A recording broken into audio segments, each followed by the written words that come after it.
কর। হ্যাঁ, আর্যিকর থেকে ও বেরো। হ্যাঁ। তো আর হ্যাঁ, বলো এবার। বলছি ওটা হয়েছে কি বলতো, ও 2টো অব্দি পেশেন্ট দেখেছে, ঠিক আছে। রাত্রি পেশেন্ট 2টো? রাত্রি 2টো, ঠিক আছে। আচ্ছা। 2টো অব্দি পেশেন্ট দেখেছে, দেখে রুমে এসে অনলাইনে অর্ডার করে 4জন বন্ধু মিলে খেয়েছে, ডিনার হুম করেছে। হুম করে ও খুব টায়ার্ড ছিল, যেহেতু 36 ঘন্টা ডিউটি ছিল, হুম টায়ার্ড ছিল। ও কি করেছে, ওই সেমিনার রুমে গিয়ে হুম শুয়ে পড়েছে একটা রেড কালারের ব্ল্যাঙ্কেট ঢাকা দিয়ে। হুম কিন্তু তারপরে মানে সেমিনার রুমে এমনি কি তোমাদের ওরকম সেমিনার রুমে টুমে ঘুমানো হয়? মানে আমি যদিও কোনো আইডিয়া নেই, ওই জন্য জিজ্ঞেস করছি। না, এবার একটা রেসিডেন্টাল ডক্টর রুমস থাকেই, আচ্ছা। বুঝতে পেরেছিস, তারপরেও সেমিনার থাকে। এবার হুম। সেমিনারে একটা বেড থাকে, আর আচ্ছা ডক্টরস রুমে 2টো 3টে, যেরকম বড় ঘর হবে সেরকম বেড পাতা থাকে। আচ্ছা আচ্ছা। মেনলি ডক্টরস রুমে শোয়ার কথা, ঠিক আছে। হুম হয়েছিল কি, ওকে বডিটা পাওয়া গেছে সেমিনার রুমে, হুম কিন্তু ঘুমাচ্ছিল ডক্টরস রুমে। যে হুম রুমটা তোর এখন ভাঙা হয়েছে, দেখেছিস রুমটা ভেঙেছে, একটা ভিডিও ঠিক দেখছিলাম। বাথরুমের পাশেই, হুম ঠিক আছে। মানে বাথরুমটাকে অজুহাত দিয়ে হুম ওই রুমের দেয়ালটা ভেঙে দিয়েছে। অ্যাকচুয়াল কাণ্ডটা ঘটেছে তোর ইয়েতে, ওই রুমটার ভেতরে, ডক্টর রুমে? ডক্টরস রুমে। ডক্টরস রুমেটা ঘটনাটা ঘটেছে, ওই বডিটাকে তো ডক্টর ধস্তাধস্তি। রুমে ওই দিন আর কেউ ছিল না, খালি মানে অনলি ওই দিদিটাই ঘুমোচ্ছিল? হ্যাঁ, এবার তোকে আমি বলি, অন কলে নিশ্চয়ই একজন থাকবে না, ওরা হুম জুনিয়র সিনিয়র মিলিয়ে থাকে। এমনকি থার্ড ইয়ার একজন থাকবে, সেকেন্ড ইয়ার একজন থাকবে, হুম প্লাস ফার্স্ট ইয়ারের ইন্টার্নশিপরা যারা থাকে তারা ইন্টার্নরা থাকে। হুম আর চেস্ট এমন একটা ওয়ার্ড হচ্ছে, কোভিড এর পর থেকে প্রায় হামেশাই সবার শ্বাসকষ্ট হচ্ছে, মানে আসছে মানেই শ্বাসকষ্ট হচ্ছে। হুম আর চেস্ট ওয়ার্ড আর চেস্ট মেডিসিন দুটোই হুম পাশাপাশি ওয়ার্ড, হুম ঠিক আছে। হুম তো কেউ কি শুনতে পায়নি? কেউ শুনতে পায়নি। হ্যাঁ, ওটাই তো আমি ওই দিনকে ওটাই ভাবছিলাম এবার যে। দেখ, ধস্তাধস্তি করাতে একটা নিশ্চয়ই চিৎকার হয়, একটা ভাইলেন্ট হয়, হুম হুম বুঝতে পেরেছিস। হুম তারপরে আবার কি, যে 4জন ওর সাথে খেয়েছে তারা কোথায়, তারা কেন মিডিয়ার সামনে আসছে না? হুম তাই ঠিকই তো, তো। তারা কেন আসছে না? তোমার ওই দিন ডিউটি ছিল না রাতে? ওই দিনকে আমি নাইটে ডিউটি করছিলাম। আচ্ছা। আমি নাইটে ডিউটি করে এসেছি, আমার লাস্ট নাইট ছিল। তো হুম আমার তো 3 দিন নাইট থাকে, তিন হুম দিন নাইট থাকার পর লাস্ট নাইট ছিল। লাস্ট নাইটের পর বুধবার আমার লাস্ট নাইট, বুধবার রাতে ঘটনাটা ঘটেছে। হুম আমি বাড়িতে এসেছি, রীতিমতো বাড়িতে এসে শুয়ে পড়েছি। 3টের সময় আমার কাছে ফোন এসছে যে সবাইকে ডেকে পাঠিয়েছে, ইমিডিয়েট আয়। হুম তখন গিয়ে দেখি আরজিকরে এই অবস্থা, পুরো গোটা হাসপাতালকে ডেকে পাঠিয়েছিল। গিয়ে দেখি পুলিশ ছয়লা, মানে। আর ওকে যেভাবে, আমি তো বডিটা দেখেছি রে, মানে আমাদের হুম এখনো পর্যন্ত চোখ থেকে নামছে না। রীতিমতো মনে হচ্ছে মেয়েটা যেন আমাদের পাশে পাশে ঘুরছে, হুম একদম হুম হুম এরকম, মানে মানে অদৃশ্যমান, মানে আমরা এরকম ভাবতে পারছি না যে এরকম ভূত হুম থাকে বা একটা স্পিরিট থাকে বা কিছু। এখন আমরা বুঝতে পারছি না ওর আত্মাটা এখনো ঘুরছে আমাদের আশেপাশে। দেখ, ওর আমার তলাটায় নাকি, তো ওর থেকে ও থাকে 4তলায়, 4তলায় ঘটনাটা ঘটেছে, ঠিক 2টো ফ্লোর নিচেই আমি থাকি, আমার আচ্ছা। রুমটা, ঠিক আছে। কিন্তু তাও আতঙ্কে আমরা মানে একদম স্তব্ধ হয়ে গেছে আরজিকরটা। কিন্তু ব্যাপারটা হচ্ছে, তাহলে ডক্টর রুম থেকে ওকে সেমিনার রুমে নিয়ে যাওয়া হয়েছে? হ্যাঁ, অবশ্যই নিয়ে যাওয়া হয়েছে। এবার দেখ, নিয়ে যাওয়া হয়েছে, ওকে যেভাবে মারা হয়েছে, এটা একার পক্ষে সম্ভব অসম্ভব, না দিস একদম। Is a impossible. পুরোপুরি গ্যাং রেপ, গ্যাং রেপ ছাড়া কোনো কিছু নয়। আর শুধুমাত্র রেপ নয়, রেপ হলো, করলো, ছেড়ে দিল, ঠিক আছে, ওকে রীতিমতো মার্ডার করেছে। মানে মানে হিসেব মতো যা বুঝছি মানে তোমার কথাতে, হ্যাঁ, ওটা হচ্ছে ওর ওই বন্ধু বান্ধব মেবি ইয়েস, জড়িত। এক্স্যাক্টলি। হয় ওর বন্ধু বান্ধব কেউ, ঠিক আছে, মানে 4জনের মধ্যে কেউ, আইদার ওকে এমন কিছু করতে বলতে। দেখ, বড় বড় কোম্পানিতেও তো এরকম হয়, মানে হুম হয় তুমি আমার সাথে কম্প্রোমাইজ হুম করো, নয় হুম তুমি হুম চাকরি হুম ছেড়ে চলে হুম যাও, হুম হুম হুম হয় তো। হুম হুম এ- এখানেও সেরকম কিছু একটা হয়েছে। যাকে যে ক্রাইম করেছে, সেও কিন্তু নর্মাল ডক্টর নয়, কিন্তু সেও একটা ভালো পোস্টে র্যাঙ্ক করছে, বুঝতে পেরেছিস। তবেই কিন্তু পুরো ব্যাপারটাকে হসপিটাল চেপে যেতে চাইছে, পুরো ব্যাপারটাকে। তাহলে এই সিভিক যে, ও কোথা থেকে আসছে? এবার তোকে আমি বলি, ওটা কোথা থেকে আসছে। আমাদের প্রিন্সিপাল চেঞ্জ হয়ে গেছে, ডেপুটি সুপার চেঞ্জ হুম হয়ে গেছে, তারপরে আমাদের ওই অ্যাসিস্ট্যান্ট সুপার চেঞ্জ, সব চেঞ্জ হয়ে গেছে। হুম তারপরে যে ওয়ার্ডের ডাক্তাররা ছিল, সিস্টাররা ছিল, ওয়ার্ড বয়রা ছিল, মাসিরা ছিল, সবাইকে ডেকে এখন হুম সাসপেন্ড করা হয়েছে। হুম তারা কোথাও যেতে পারবে না, রোজ গিয়ে কোর্টে গিয়ে দেখা করছে। আজকেও কোর্টে গেছিল সবাই। হুম তারপরে উম, তারপরে তোমার তোর এগুলো হলো, তারপরে তোর কি বলে, আরে বল না, ওই সিবিআই এটা হয়েছে কি, মানে ও সেই সঞ্জয় রায় যে ধরা পড়েছে, হুম অ্যাকচুয়াল কিন্তু ও নেই, হুম ঠিক আছে? ওর এতটা ক্ষমতাই হয় না। ও অত রাত্রে কি করতে যাবে? হুম ও অত রাত্রে ওখানে কি করতে যাবে? ও না পেশেন্ট, ও নাকি বলছে দালাল পেশেন্ট নিয়ে গেছে। তো পেশেন্ট নিয়ে যখন গেছে, দিদিটার রুমে যখন যাবে, নিশ্চয়ই দিদিটার রুমে কোনো কাগজপত্র দেখাতে যাবে, সেই অবস্থায় গিয়ে দেখে যে এরকম এরকম ঘটনা, তা ঝাঁপিয়ে পড়েছে ওর উপরে। হুম এরকম কিছু কি, তাও কিছু নয়, শুধু গেছে, দেখছে ড্রিঙ্ক অবস্থায়, ওকে ক্যামেরায় দেখা গেছে ড্রিঙ্ক অবস্থায় গেছে আর এসছে, এইটুকুই দেখা গেছে। তারপরে হচ্ছে কি, তোর অনেক রকম, এখানে অনেক রকম ব্যাপার আছে।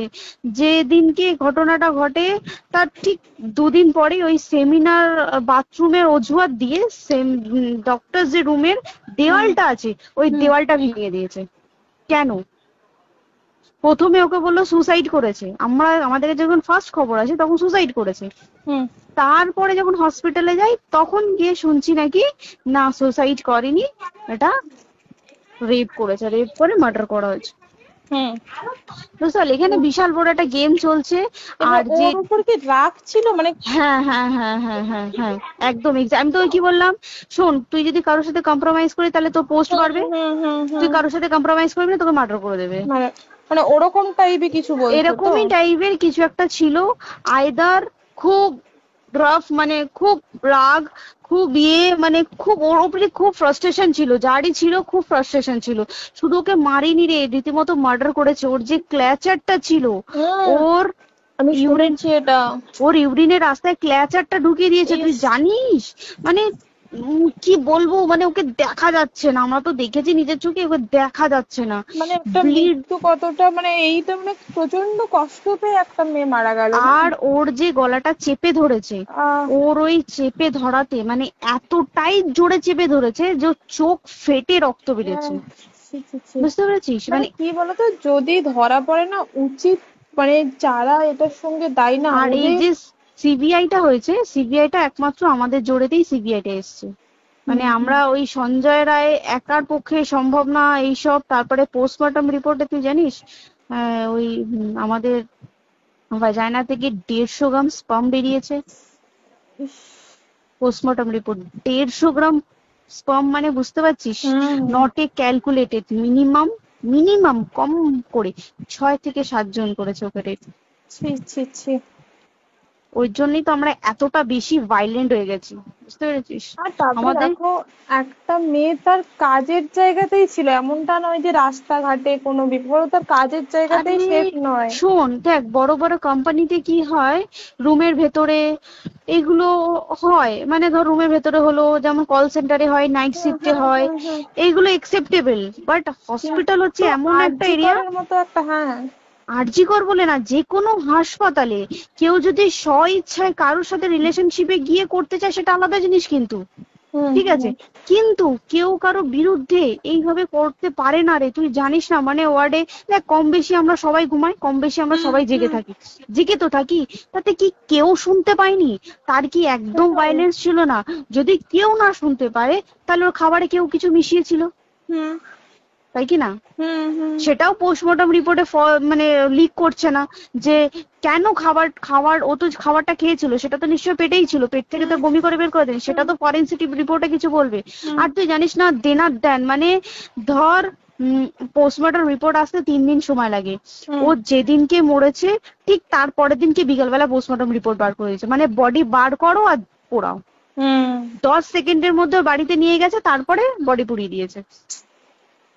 মানে কি বলবো, হসপিটাল, মমতা ব্যানার্জি, সবাই মানে তৃণমূল প্রত্যেক সবাই হুম এটাকে পুরোটাই কেসটাকে চাপা দিতে চাইছে, পুরোটা পুরোটা। তবে তুই ভাব, যে মানুষটাকে এত ক্ষতবিক্ষত ভাবে মেরেছে, তাকে অভিষেক ব্যানার রেপ কি কলকাতায় প্রথম হলো? নয়। হুম বিভিন্ন জায়গায় বিভিন্ন ভাবে রেপ হয়েছে, হুম ধরা পড়েছে, ফাঁসি হ্যাঁ হয়েছে কি হুম জেল হয়েছে। হুম অভিষেক বন্দ্যোপাধ্যায় কেন বললো জাস্ট ইট তোর কি বলে এনকাউন্টার করতে? মানে কি সঞ্জয়কে যদি এনকাউন্টার করে পুরো কেসটা চাপা পড়ে পুরো যাবে, কেসটা চাপা পড়ে যাবে একদম। স্টুডেন্টরা ঠান্ডা হয়ে যাবে, হুম হুম আর আমরা সেটা মানবো না, আমরা সেটা হতেই দেব না। তাতে যদি চাকরি মানে আরজিকরটাকে সিল করতে হয় তাতেও আমরা রাজি আছি, সিল করে দেওয়া হোক আরজিকর, সিল করে দেবে মনে হচ্ছে যদি ঠিকঠাক ভাবে। এবার ওই জন্য আমাদের দাবিতে সিবিআই এসছে। এবার তুই একটা কথা বল, যখন দেখতে পাচ্ছে মমতা ব্যানার্জি যে কলকাতা পুলিশ আমাদের জন্য কিছু করতে পারছে না, আমরা কিছু মানতে পারছি না, 7 দিন ধরে বার করতে পারছে না, হুম তাহলে সেটা 2-3 দিনের মধ্যে কেন হ্যান্ড ওভার করে দিল না? হুম তাই তো। তাই কি না? তারপরে দেখ পিডব্লিউডি ওটা লো পোস্টের মানুষ, মানে যারা ভাঙচুর করে, মানে সিমেন্টের যারা কাজ করে তাদেরকে হুম পিডব্লিউডি বলে। হুম এবার পিডব্লিউডির নিশ্চয়ই হায়ার অথরিটি থেকে অর্ডার এসছে তবেই ওরা গিয়ে ভেঙেছে। ওরা হুম নিশ্চয়ই পাগল নয় দুম করে গিয়ে কোনো গভর্নমেন্ট প্রপার্টি ভেঙে দেবে।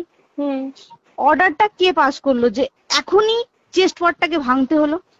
সিবিআই আসা পর্যন্ত অপেক্ষা করতে পারতো। কারণ আজকে অত বড় বিক্ষোভ হবার কারণ কি হচ্ছে, একটাই কারণ যে মেয়েটি মারা গেছে ঠিক আছে, কিন্তু তাকে এত বেশি মলেস্ট করে, এত বেশি রেপ করে বা বেশি ওকে মেরেছে, তার কি কোনো প্রতিবাদ নেই?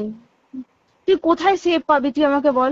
তুই ধর চাকরি ছেড়ে আজকের সরকারি চাকরি ছেড়ে তুই প্রাইভেটে যাই, প্রাইভেটেও তো তাই একই কোথাও না, অবস্থা, একদম একদম। প্রাইভেটেও একই অবস্থা।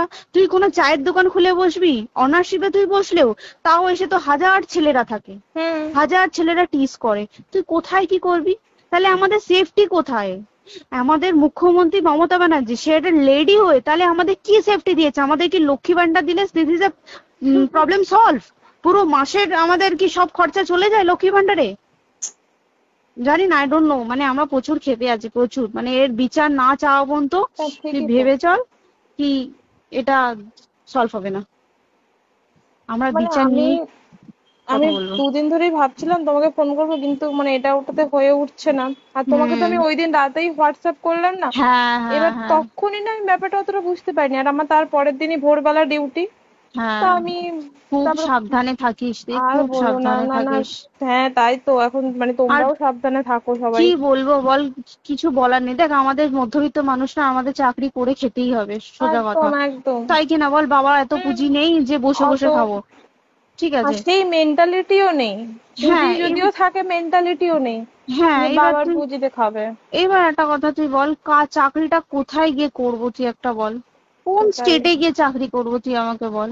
ওই যেমন, মানে এটা হয়তো আমার মা যেমন বাড়িতে থেকে 7টার মধ্যে ঢুকে যাও, দিদিকে তো ধরো অনেক রাত অব্দি 9টা, 9:30, 10টা অব্দি ল্যাবে থাকতেই হয় না।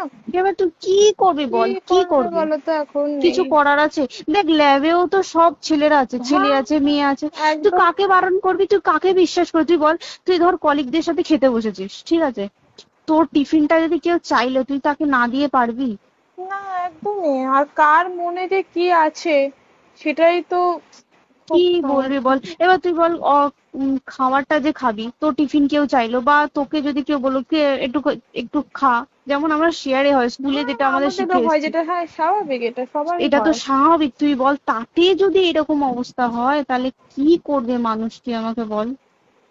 আজকেও তো তাই আমাদের দেখ না, 11টা থেকে আমাদের তোর ক্যান্ডেল দিয়ে হোয়াইট ড্রেস হুম। পরে সব শ্যামবাজারে একতা হবে। এখন আবার বৃষ্টি শুরু হয়েছে, কে জানে বৃষ্টি, কি প্রচুর বৃষ্টি শুরু হলো।